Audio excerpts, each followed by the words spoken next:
দেখুন তাদের সুন্দর মন মানসিকতা, সুন্দর শৃঙ্খলা, মাশাআল্লাহ। আসসালামু জামায়াতে আলাইকুম ইসলাম জিন্দাবাদ। রহমতুল্লাহ। সম্মানিত সাংবাদিক বন্ধুগণ, মহান আল্লাহ রাব্বুল আলামিনের শুকরিয়া আদায় করছি। জাতির একটি গুরুত্বপূর্ণ মুহূর্তে, জাতীয় জীবনের একটি কঠিন বাঁকে বাংলাদেশ যখন এসে দাঁড়িয়েছে, সেই সময় প্রিয় বাংলাদেশকে সামনের দিকে এগিয়ে নিয়ে যাওয়ার জন্য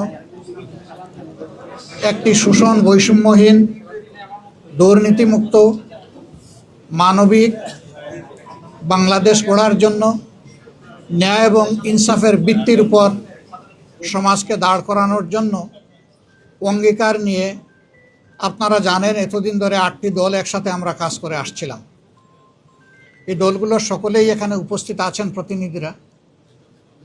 তার সাথে আলহামদুলিল্লাহ আজকে আরও 2টি দল আমাদের সাথে সম্পৃক্ত হয়েছেন। জনাব কর্নেল অলি আহমদ বীর বিক্রমের নেতৃত্বে এলডিপি এবং এনসিপি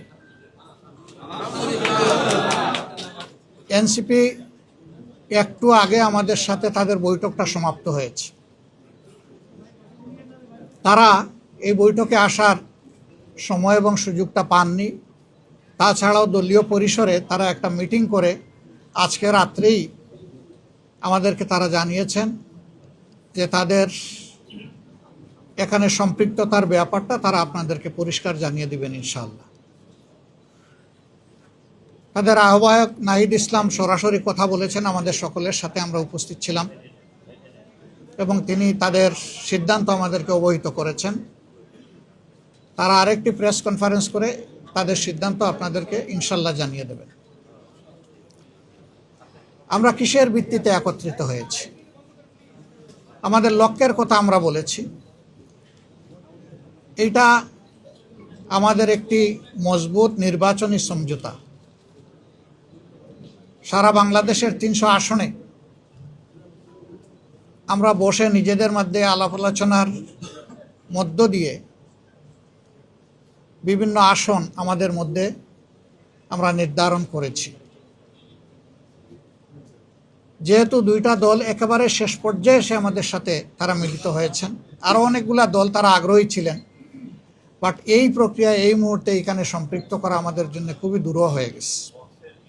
অনেকের আগ্রহ থাকা সত্ত্বেও আমরা সেভাবে তাদেরকে সম্পৃক্ত করতে পারছি না। আমরা তাদের কাছে দুঃখ প্রকাশ করছি, কিন্তু জাতীয় জীবনে ইনশাআল্লাহ আমরা তাদের সাথে একসাথে কাজ করব এই জাতিকে গড়ার জন্য ইনশাআল্লাহ। আমাদের আসন সমঝোতা অলমোস্ট কমপ্লিট। সামান্য একটু বিষয় যেগুলো রয়েছে আমরা আশা করছি এইটা নমিনেশন ফাইল করার পরপরই আমরা সেটাও ইনশাআল্লাহ আলাপ আলোচনার ভিত্তিতে সুন্দরভাবেই সমাধান করতে পারবো। আপনারা দোয়া করবেন, এই ক্ষেত্রে কোনো সমস্যা হবে না। এই ব্যাপারে আমরা খুবই আস্থাশীল। সাংবাদিক বন্ধুগণ, আপনারা জাতির বিবেক এবং মিডিয়া জাতির দর্পণ।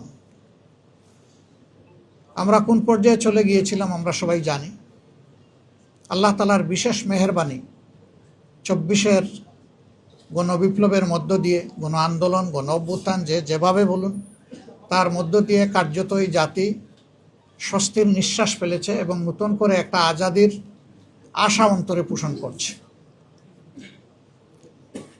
এই বিপ্লব পরিপূর্ণতা পেয়েছে 24-এ এসে, কিন্তু ত্যাগ এবং কুরবানি শুরু হয়েছে 2009 সাল থেকে। তৎকালীন বিডিআরের সদর দপ্তর পিলখানায় যে মর্মান্তিক হত্যাকাণ্ড সংগঠিত হয়েছিল, যেখানে বাংলাদেশের কমিটেড 57 জন অফিসার তাদের জীবন দিয়েছিলেন, এরপরই একের পর এক বিভিন্ন দল, আলেম ওলামা, সিভিল সোসাইটি, সাংবাদিক সমাজ, এক কথা কেউ বাকি নাই, সকলের উপরেই নির্যাতন নিপীড়ন গিয়েছে। এখন জাতি একটা দীর্ঘস্থায়ী মুক্তির দিকে আগাতে চায়, শান্তির দিকে আগাতে চায়, একটা সুশৃঙ্খল জাতি হিসাবে আত্মপ্রকাশ করতে চায়। এবং আমাদের যুব সমাজের যে প্রত্যাশা, যেটার জন্য বুক চিতিয়ে তারা লড়াই করেছিল, জীবন দিয়েছিল, তাদের প্রত্যাশা পূরণ এখন আমাদের দায়িত্ব। আমরা আজকে মহান রবের দরবারে সেই সমস্ত আল্লাহর বান্দাদের জন্য দোয়া করছি যারা জুলুমের হাত থেকে দেশকে বের করে আনার জন্য লড়াই করে জীবন দিয়ে দুনিয়া থেকে বিদায় নিয়েছেন। আল্লাহ তাদেরকে ক্ষমা করুন, তাদের উপর রহম করুন, আল্লাহ তাদেরকে শহীদ হিসাবে কবুল করুন। আর যারা লড়াই করতে গিয়ে আহত পঙ্গুত্ব বরণ করেছেন তাদের প্রতি আমাদের গভীর শ্রদ্ধা এবং সমবেদনা। আল্লাহ তাআলা তাদেরকেও সুস্থতার নিয়ামত দান করুন। এত মানুষের লড়াই সংগ্রাম আত্মত্যাগ এর মধ্য দিয়ে আজকে জাতি যে জায়গায় এসে উপনীত হয়েছে, ঠিক 1.5 মাসের চাইতেও কম সময় আমাদের হাতে রয়েছে জাতীয় নির্বাচন অনুষ্ঠানের। আমরা অঙ্গীকারবদ্ধ এই নির্বাচনকে সুষ্ঠু করতে, গ্রহণযোগ্য করতে আমাদের পক্ষ থেকে আমরা সর্বাত্মক সহযোগিতা করব এবং আমরা চাই নির্বাচনের যে তারিখ ঘোষণা হয়েছে তার কোনো হেরফের না হয়ে এই তারিখেই নির্বাচনটা অনুষ্ঠিত হোক। আপনাদেরও সহযোগিতা এই ব্যাপারে খুবই প্রয়োজন। আমরা আশা করছি সরকার একটা সুষ্ঠু নির্বাচনের জন্য তাদের যে করণীয়, নির্বাচন কমিশন এবং সরকার সেই দায়িত্ব তারা পালন করবেন। এখনও তাদের অনেক কাজ বাকি রয়ে গিয়েছে, এখনও সমতল মাঠ তৈরি হয়নি সকলের জন্য। সেই মাঠ তৈরির কাজটা হচ্ছে সরকার এবং নির্বাচন কমিশনের। তারা যে কোনো ধরনের লোভ লালসা ভয়ভীতি এবং কারো প্রতি কোনো ধরনের আনুকূল্যের ঊর্ধ্বে উঠে তারা তাদের দায়িত্ব পালন করবেন। সাংবিধানিক নৈতিক দায়িত্ব এটা আমরা এবং জাতি তাদের কাছে প্রত্যাশা করে। এর যে কোনো ধরনের ব্যতিক্রম এই জাতি মানবে না, কারণ এই ব্যতিক্রমটাই তো আমাদের জীবন থেকে অনেকগুলো বছর কেড়ে নিয়েছে। 3টা নির্বাচনে এই যে এখানে যারা উপস্থিত, আমি বিশ্বাস করি অধিকাংশই আপনারা কোনো ভোটই দিতে পারেননি। আমরা তো জীবনে 2-4 বার ভোট দেওয়ার সুযোগ পেয়েছি, আপনারা পানই নেই। এইভাবে আমাদের ভোটের অধিকার হরণ করে নেওয়া হয়েছিল।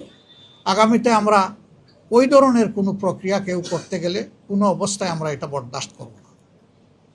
আপনাদের ভোটের জন্য, সকলের ভোটের জন্য আমাদের লড়াই হবে একেবারেই ইস্পাত কঠিন। এই ঐক্য জাতীয় ঐক্য হবে। আপনাদের সাথে মিলেমিশে, এই জেনারেশনের সাথে মিলেমিশেই আমরা একটা সুষ্ঠু নির্বাচন আদায় করতে চাই ইনশাআল্লাহ। আপনাদের সহযোগিতা এবং দোয়া, আপনারা বরাবর সহযোগিতা করেছেন, আমাদের ডাকে আজকে সাড়া দিয়ে এখানে এসেছেন। খুব কম সময়ে আপনারা দাওয়াত পেয়ে রেসপন্স করেছেন। আমরা এই জন্যে গভীর কৃতজ্ঞতা জ্ঞাপন করছি, আপনাদেরকে ধন্যবাদ জ্ঞাপন করছি এবং ইনশাআল্লাহ আপনাদের সাথে সময় সময় আমাদের এই যে সমঝোতা, এটাকে ঠিক ওই অর্থে জোট বলুন আর না বলুন, আমরা কিন্তু জোটের চাইতে আরও মজবুত, আরও ঐক্যবদ্ধ। এটা নিয়ে আমরা আগাবো। আপনাদের সহযোগিতা আমাদের সাথে থাকবে, জাতীয় স্বার্থে, দেশের স্বার্থে, মানুষের স্বার্থে, মানবতার স্বার্থে, দিনের স্বার্থে। সবাইকে ধন্যবাদ। সবাই ভালো থাকবেন। আল্লাহ তাআলা সবাইকে ভালো রাখুন। জানবেন, ডিটেইলসটা জানবেন। আমি বলছি অল্প একটু আমাদের বাকি আছে, আমরা অতি সত্বর আপনাদেরকে তা স্পষ্ট করে দেবো ইনশাআল্লাহ।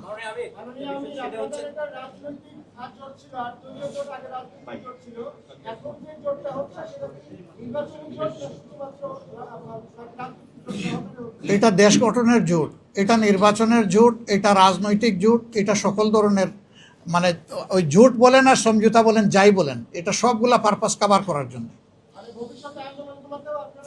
আমরা আশা করছি একসাথেই আমরা করবো ইনশাআল্লাহ।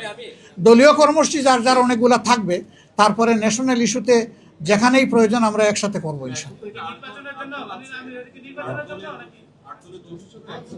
এখন এটা জোট না, 8 দল না, আজকে ইতিমধ্যে ঘোষণা 10 দল তো হয়ে গেছে, 10 দল হয়ে গেছে ইতিমধ্যে।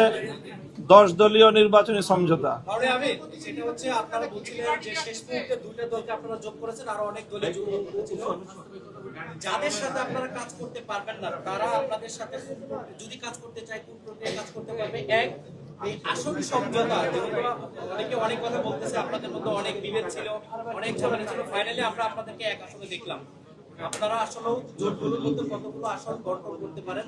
আগামী নির্বাচনে আপনারা ক্ষমতায় আসবেন, এই কতটুকু নিশ্চয়তা আছে আপনাদের? এখানে কোনো একক দল কোনো আসন বন্টন করবে না। আমরা যেখানে যার ন্যায্যতা তার ভিত্তিতেই আমরা আলহামদুলিল্লাহ আসনগুলো হাতে তুলে দিব। সবাই সবাইকে তুলে দেবে। এখানে নির্দিষ্ট কোনো দল কাউকে তুলে দিচ্ছে না। আরো তো একদিন সময় আছে, এখন নতুন করে যদি কোনো দল আসতে চায়, আমরা আরো কয়েকটি দলের নাম শুনেছি, তাদেরকে আপনারা কি অ্যাকসেপ্ট করবেন কি করবেন না? আমরা সবাইকেই কবুল করব, কিন্তু এই সময় অ্যাকোমোডেট করাটা আমাদের জন্য কঠিন হয়ে যাবে। তারপরেও বিশেষ কোনো বিষয় থাকলে আমরা আমাদের মধ্যে আলোচনা করব প্রয়োজনে। ধন্যবাদ আপনাদের সবাইকে, অনেক ধন্যবাদ। আপনারা জামাত ইসলাম সর্বোচ্চ কত আসন ছাড় দিতে পারে? হ্যাঁ, সেইটাই তো আপনি চাচ্ছেন, তো শুনুন।